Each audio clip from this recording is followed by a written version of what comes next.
Assalamualaikum warahmatullahi wabarakatuh. Perkenalkan, nama saya Listriona Bersombing. Saya akan menjelaskan tentang air dan najis dan pembagian-pembagiannya. Yang pertama, air. Semua mengenal yang namanya air, bahkan semua orang mengonsumsi air setiap hari. Bisa dibayangkan bagaimana jadinya bila air bersih tidak tersedia lagi. Akankah kehidupan manusia menjadi punah?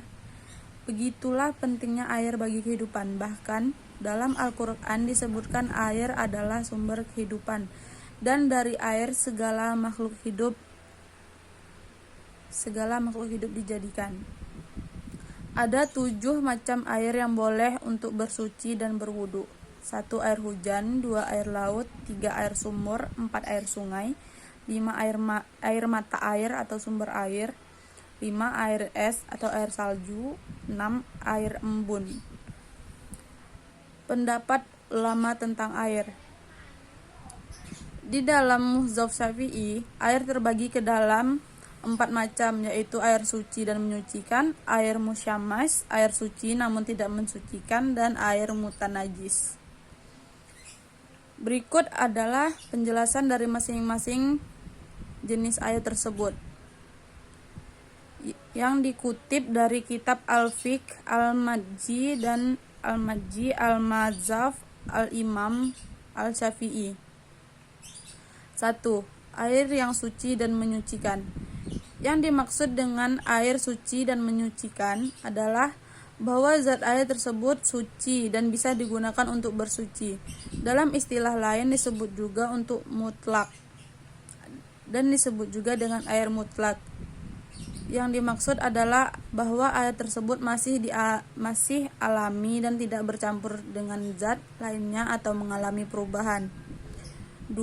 Air musyammasi. Air musyammas adalah air yang dipanaskan di bawah terik matahari yang menggunakan wadah seperti logam yang terbuat dari logam selain emas, perak, dan besi tembaga. 3. Air suci namun tidak mensucikan. Air ini zatnya suci namun tidak bisa dipakai untuk bersuci, baik untuk bersuci dari hadas maupun najis. 2. Ada 2 macam air yang suci namun tidak bisa digunakan untuk bersuci, yakni air mutammal dan air mutakhayar. 4. Air mutajis. Air mutajis adalah air yang terkena barang najis yang volumenya kurang dari 2 kuloh atau volumenya mencapai 2 kuloh atau lebih, namun berubah setelah salah satu sifatnya seperti warna, bau, atau rasa karena terkena najis tersebut. Bagian dan macam-macam najis. 1. Najis mukaffafah. Najis ini adalah najis yang tergolong ringan kelasnya. Contoh najis mukaffafah adalah air kencing seorang bayi laki-laki yang belum berumur 2 tahun dan belum mengonsumsi makanan lain selain air susu ibunya. 2. Najis mutawassitah. Najis yang tergolong dalam kelas sedang. Contoh benda-benda yang termasuk najis ini diantaranya seperti kotoran manusia, kotoran hewan, darah haid, bangkai. Yang dimaksud dari bangkai adalah bangkai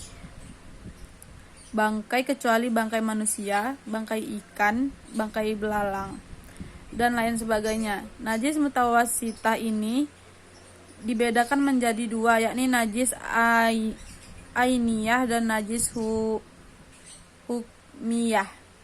Najis ainiyah adalah najis yang terlihat dengan jelas rupanya, rasa, dan aromanya, sedangkan najis hukmiyah adalah najis yang tidak tampak seperti bekas air kencing. Najis mukhalazah adalah najis terakhir yang termasuk ke dalam golongan berat atau najis golongan tinggi. Contoh najis mukhalazah ini antara lain seperti najis anjing, babi, dan keturunannya. Hadis Nabi Muhammad SAW yang artinya, apabila Anda dijilat anjing, maka hendaklah dibasuh sebanyak 7 kali, yang salah satunya dicampur dengan tanah. Hadis riwayat Muslim. Selain ketiga macam najis dan contoh di atas, masih ada macam najis yang lainnya, yaitu najis ma'fu dan najis yang dimaafkan. Najis ma'fu adalah najis yang tidak perlu dicuci atau dibasuh. Contoh najis jenis ini adalah najis bangkai yang tidak mengalir darah, keluar darah, atau nanah dari kulit dengan jumlah yang sedikit, debu serta air lorong yang memercikan sedikit dan sulit untuk dihindari. Cara mensucikan najis. Cara membersihkan najis mukafafah. Untuk membersihkan najis ini bisa dilakukan dengan 3 cara. Pertama, bisa dengan memercikan air sekali, percikan saja. Untuk membersihkan salah satu najis yang berasal dari air mani bayi laki-laki yang belum mengonsumsi makanan atau hanya mengonsumsi ASI, maka cukup mempercikan air 1 kali saja. Cara membersihkan najis mutawasitah. Untuk membersihkan najis ini bisa dilakukan dengan berbagai cara yang bisa menghilangkan najisnya sehingga tidak tersisa warna, bau, dan rasa. Bisa melakukan dengan menyiramnya, mencuci, menyikat, atau bahkan menggunakan sabun atau alat bersih lainnya. Cara membersihkan najis mukhalazah. Tergolong najis yang paling berat, maka untuk kembali mensucikan diri perlu dilakukan hal yang cukup ekstra. Najis yang tergolong berat ini seperti najis dari babi, anjing, dan lain sebagainya. Untuk membersihkannya sendiri perlu dilakukan 7 kali mencuci dengan yang terkena dan diantaranya. Cucian pertama menggunakan tanah atau semacamnya. Baiklah, itulah penjelasan dari saya tentang air dan najis dan pembagian-pembagiannya. Sekiranya ada salah, saya mohon maaf. Saya ucapkan terima kasih. Assalamualaikum warahmatullahi wabarakatuh.